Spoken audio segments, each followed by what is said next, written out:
From a NATO and Russia-China war to the Antichrist, all prophesied in the Bible. Now, are NATO and Russia-China found in the Bible? What a good question. This was asked by Jason Lawrence, a member of our community. The idea is, if we are in the last days, the years immediately before the return of Christ, it makes perfect sense that these two alliances, NATO and the Russia-China alliance, squaring off head-to-head right now, would be found in the Bible. And if they are found, then we should also be able to use Scripture to see how the current conflict is going to turn out. This is a very interesting idea, so let's get started. There are several alliances listed in the Bible that could be the alliances we see today. Jesus brought up a very famous one when he said nation would rise against nation and kingdom against kingdom. Another one is the Gog of Magog alliance in Ezekiel 38. Others are the lion, the bear, and the leopard that appear in Daniel 7. Before the beast forms. In Daniel 8, there are the nations of the goat and the ram, and in Daniel 11, there are the king of the north and the king of the south. And we also see that forces from the north and east alarm the Antichrist. Very interesting. Finally, in Revelation 16, at the sixth bowl, we learn about the kings of the east. So we have several choices. Let's see if we can eliminate any of them. Jesus' reference to kingdom rising against kingdom seems the most likely and clear reference. The timing is just right, too. It's during the beginning of the birth pangs period, which is either happening now or about to start. The term kingdom seems like an alliance, especially since it's contrasted with individual nations. Nation against nation, kingdom against kingdom. So although we aren't given any specifics, kingdom against kingdom could be NATO versus the Russia-China thing that seems to be brewing. And although the Gog of Magog alliance in Ezekiel 38 is famous, it has several strikes against it in terms of having anything to do with NATO versus Russia-China. First, this alliance comes against Israel. NATO could potentially be mentioned because the term Tarshish is found in that prophecy, but they aren't an antagonist. They seem to be an observer. Second, China is nowhere to be found, nor is India or Brazil, which are also part of this alliance. And frankly, this ministry doesn't think Russia is either. We did a video on that topic back at the beginning of the Ukraine war. If you still think Putin is Gog, you might want to consider that video, whose link is down in the description. So what about Daniel 8 and the goat and the ram? Daniel 8 tells us the ram is modern-day Iran and the goat is Yevan, which is modern-day Turkey.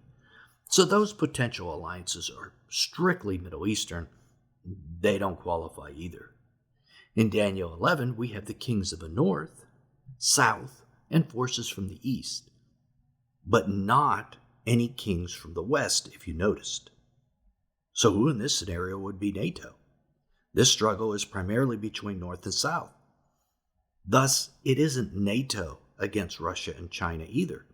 However, when Daniel says the Antichrist is later alarmed by forces from the north and the east, that sounds surprisingly like Russia-China, the BRICS alliance. So there could be something there. North and east of Israel is exactly where this group is primarily located. But NATO, again, is not there. And if we're looking for NATO versus Russia-China, that leaves us with only one potential group of alliances. The one in Daniel 7, the lion, bear, and leopard. Let's take a look at it because that looks interesting. First, we have shown in previous videos that the lion, bear, and leopard are all future kingdoms. They are similar to historic kingdoms of Babylon, Persia, and Greece, but only similar. In Daniel 7:17, we're told the four beasts are kings that will arise on the earth in the future. This vision was at the end of the Babylonian Empire, so no more kings were arising from it. It was too late for kings to arise. Second, in Daniel 7:12, we read that after the body of the beast is burned with fire in the end times, as for the rest of the beasts, they had their dominion taken away, yet their lives were prolonged for a season and a time. This means that the lion, bear, and leopard are all still existing at the time of the beast and exist beyond the time the beast is destroyed. Well, how can this be? These beasts, if they are Babylon, Persia, and Greece, haven't existed for 2,000 years. The answer is they aren't ancient empires. They are end-time empires. They are existing or forming right now. But, and this is very important, they share characteristics with those ancient empires. So let's look at how these beasts are described in Scripture. The first was like a lion and had eagle's wings. I watched until the wings were plucked off, and it was lifted up from the earth and made to stand on 2 feet like a man, and a man's mind was given to it. Daniel 7:4. This is an offhand allusion to Nebuchadnezzar, and the account from Daniel 4 where the king, in a moment of pride, was struck down and became like a beast of the field for 7 years, eventually being restored to his right mind, a man's mind that was given back to him. So, what might this refer to if we're considering modern alliances? We know the lion is modern because it lasts longer than the beast. It is like Babylon, it is like a lion, but it's not the lion. And the king being reduced to an animal is a clue also. And if it's like Babylon, what other nations are considered at the core and drivers of Mystery Babylon? Might they be the ones who this is? Now that's our guess. We guess it's NATO, Europe, and the USA. What are the wings that are plucked off the lion? Some say it's the USA, symbols of an eagle, so the eagle wings. Some say they represent armies. Notice the leopard has 4 bird wings. Some say it could possibly be the fall of the USA. Well, maybe. Whatever the correct meaning, it is certainly a humbling blow to that lion. After this, it's given a man's mind, a more peaceable mind, rather than being a beast like it was at first. The second animal is a bear. Those who favor a historical view saw this as Persia, which was located where modern Iran is. Those who favor a more modern view, as we've just shown it is a modern empire, see it as Russia. Interestingly, these 2 nations, Iran and Russia, are now allies in the BRICS alliance. Brazil, Russia, India, China, South Africa, BRICS. And Iran is part of it now. Is this the bear? Is this the alliance? Let's look at Scripture. And suddenly, so this beast rises really fast. The BRICS alliance has risen really fast. A second like a bear, it was raised up on one side, and it had 3 ribs in its mouth between its teeth. And they said thus to it, Arise and devour much flesh. Revelation 7:5. The 2 defining characteristics of this beast is that it arises quickly and that it's more powerful on one side than the other. If you notice, BRICS fits both parts of his description. It arose out of nowhere after the Russian sanctions last year. Second, the Russia-China side of the alliance is much more powerful than the rest. So really, this does fit the description. At some point, it will have 3 ribs. The Aramaic word here means side, not just ribs. It's the same word for what God made Eve out of. God took her out of Adam's side. So 3 countries on the sides of this alliance are in the mouth of the alliance. In the mouth is different than being completely consumed. Notice later, the bear is asked to consume much flesh. That's the eating process. In the mouth of the bear, probably more accurately means attacked. 3 countries on the side of the bear are attacked. It is after the 3 sides are in the mouth that someone known as they commands the bear to consume much flesh. So who are the 3 side countries and who is the mysterious they? Last year we vlogged about this exact thing. But some things have happened since then, and as we look at world events, our thoughts on these things are slightly different. One reason that our thoughts are different is that the BRICS alliance is so much bigger now. North Korea has joined, Iran has joined. Who might the 3 ribs and sides be? Well, Ukraine is already in the mouth of Russia. North Korea has its eyes on South Korea. China has its eyes on Taiwan. These are the 3 most likely. The Baltic Sea NATO members, Latvia, Estonia, and Lithuania, are also possible candidates, but right now, only 1 rib is in the mouth of the bear. Who is the they who commands the bear? Interesting question, isn't it? Well, our thoughts on this are about the same as it was last year because it's a biblical interpretation. The word they has to refer back to a group of individuals mentioned earlier in the passage. The only group is the 4 winds of heaven that stir up the great sea and cause the beasts to come up out of the sea or abyss. In Zechariah 6:5, we learn who these winds are. After Zechariah sees chariots pulled by colored horses, that correspond to the 4 horsemen in Revelation 6, he asks the angel, who are these horses? Here's what the angel's answer was. These are the 4 winds of heaven, just like we heard about in Daniel, which go forth from standing before the Lord of all the earth. So the winds of heaven are 4 spirit beings from heaven that take the form of colored horses. So the 4 horsemen cause the beast of Daniel 7, the lion, bear, and leopard, and the 4th beast to all come out of the abyss or great sea. Does that mean that when the bear has 3 ribs in its mouth, that the 4 horsemen are already riding? It seems to say that to me. And it says they are the ones that tell the bear to go consume much flesh. So Daniel 7 is a linking verse that tells us when the 4 horsemen begin to ride. It is tied to the beast, the bear, having 3 ribs or side countries in its mouth. To me, that is profound understanding. This means Revelation's first 4 seals open around this time. It means the beginning of the birth pangs begin around this time. Will this mark the beginning of the 70th week of Daniel? Well, maybe that too. A lot of people believe the horsemen begin their ride at the beginning of the 70th week.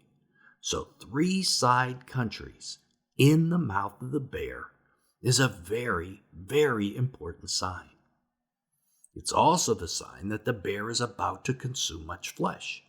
Notice, it is the 4 winds of heaven, the 4 horsemen, that command the bear to do this. This is a directive from before the throne of God himself, because Zechariah tells us that's where they came from.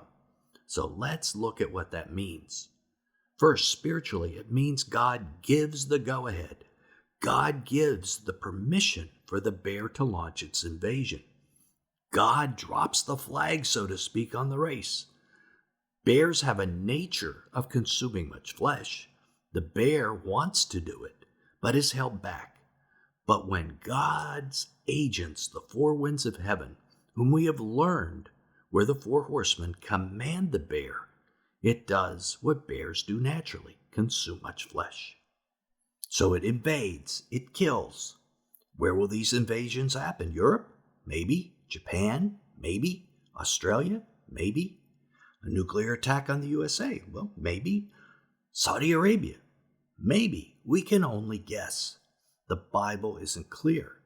But when we learn that a war that is kingdom against kingdom is coming, alliance against alliance, as contrasted with nation against nation, is this the war of the 2nd seal that takes peace away from the earth? I'd have to say almost certainly it is. It's World War III. It literally could be worldwide. attacks everywhere all at once. That would certainly take peace of mind from the earth. It would then be during this war that the wings are plucked off the lion, that the lion is humbled at that point and becomes less aggressive internationally. The USA and Europe have been aggressive beasts and colonial powers for hundreds of years. Losing a war to the BRICS nations would end that. There is a third alliance in all this, the leopard, with 4 heads and 4 wings. It appears to come up after the first 2 alliances. It comes up after the bear consumes much flesh. So this means it is not formed right now. Not much is said about it. Let's look at Daniel 7:6. After this, I looked, and behold, another like a leopard with 4 wings, of a bird on its back. And the beast had 4 heads, and dominion was given to it. We know historically that Alexander the Great's kingdom was divided. So historians have associated this beast with ancient Greece, who, however, is the future inheritor of Alexander's empire that stretched from Greece eastward India. It has to be a Middle Eastern empire, right? In the very next chapter of Daniel, Daniel 8, just such an empire is pictured. It's called the goat. It attacks and defeats a kingdom which existed on the land where modern-day Iran and Iraq are located. We assume that the loser in this battle is Iran. The goat is based out of the territory the Bible calls Yavon. Yavon was located on the land around the Bosphorus Straits, where Istanbul is today. So it appears to be a kingdom that doesn't currently exist, because Istanbul used to be the capital of the Ottoman Empire, but right now it's just a city in Turkey. This places us firmly in the realm then of speculation. How does this kingdom form? Why does it attack and conquer Iran? Who or what makes up this kingdom? Those are all questions we have to only guess at. So I'll give you my idea of what happens. Iran is a Shia Muslim nation that makes up about 15% of the Muslim world. The Muslim nations around it are all Sunni, and there's a lot of animosity between the two of them about who got Islam right, who understands the Muslim way correctly.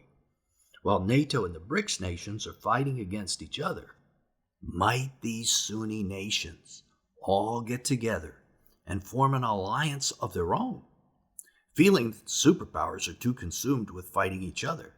Then at some point, Daniel 8 tells us this goat alliance attacks Iran in rage and anger. So what makes the goat angry? We aren't told. Most likely, in our opinion, it's a religious squabble that is serious enough to lead to war.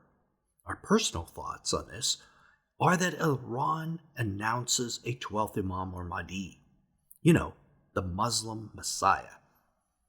Except it's going to be a Shia one, like Iran is. Can you imagine how mad the Sunni Muslims would be at that?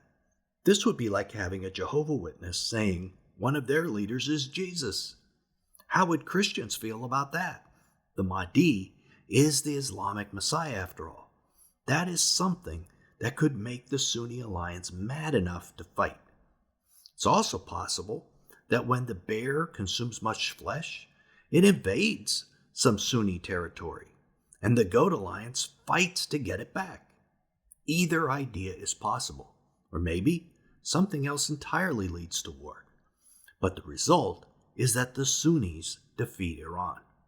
And immediately after they do that, something or someone kills their leader and breaks them into 4 subnations. That appears to be the 4 heads or wings of a leopard. What is it that breaks up the goat alliance? We don't know. But a good guess is it's the BRICS alliance that had just had Iran as a member. Iran that got beaten by this goat.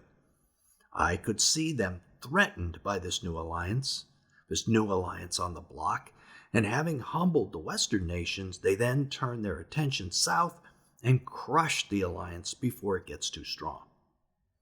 So that's most of the history of these alliances, and it's all been written in advance for us in the Bible. Most, but not all. Not the most important part. The next step is the coming of the Antichrist, whom Daniel calls the little horn, because the fourth kingdom is the one that follows the leopard. I'm sure that is what you want to see. If so, click right here to keep watching and see where the Antichrist comes from and what events precede his coming and what follows after that. Till then, this is Nelson, and I'll see you there.